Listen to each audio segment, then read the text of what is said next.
అమ్మా, బైబిల్లో book of life అంటే ఏంటి? నిజంగా దేవుని దగ్గర జీవగ్రంథం అనే పుస్తకం ఉందా? ఉంది నాన్న. బైబిల్ జీవ గ్రంథాన్ని గూర్చి చాలా సార్లు చెప్పింది. అది మనసులో రాసుకునే పుస్తకం కాదు, అది దేవునికి చెందిన ఒక ఆధ్యాత్మిక రికార్డ్ అనే భావనతో బైబిల్ దాన్ని చూపిస్తుంది. అందులో మన పేర్లు ఉంటాయా? అవును నాన్న. యేసుక్రీస్తు స్వయంగా తన శిష్యులతో ఇలా అన్నాడు. లూకాసు వార్త 10వ అధ్యాయం 20వ వచనంలో చూస్తే, మీ పేర్లు పరలోకమందు వ్రాయబడి ఉన్నందుకు సంతోషించుడి అని ఉంటుంది. అంటే అద్భుతాలు చేయటం కంటే, గొప్ప పనులు చేయటం కంటే దేవునితో మనకున్న సంబంధమే అసలు విషయం. మరి ఈ జీవగ్రంథం గురించి మొదట ఎక్కడ కనిపిస్తుంది? పాత నిబంధనలో కూడా ఈ భావన కనిపిస్తుంది. 69వ కీర్తన 28లో చూస్తే, వారు జీవ గ్రంథంలో వ్రాయబడకుండున్నట్లు అని ఒక వచనం కనబడుతుంది. ఇక కొత్త నిబంధనలో, ముఖ్యంగా ప్రకటన గ్రంథంలో జీవ గ్రంథమును గూర్చి చాలా స్పష్టంగా చెప్తుంది. తీర్పు సమయంలో కూడా ఆ పుస్తకం ఉంటుందా? అవును నాన్న. ప్రకటన గ్రంథము 20వ అధ్యాయంలో యోహాను ఒక భయంకరమైన దృశ్యాన్ని చూశాడు. గ్రంథములు విప్పబడను, మరొక గ్రంథం విప్పబడను, అది జీవ గ్రంథము అని రాయబడి ఉంది. అంటే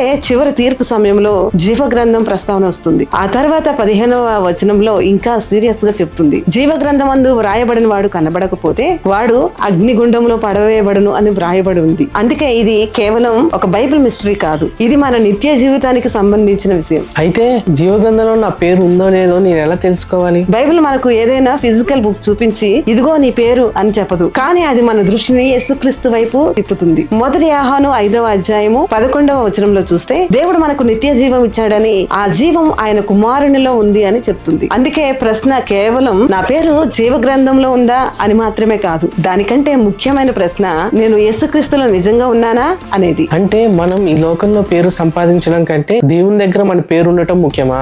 అదే అసలు విషయం నాన్న.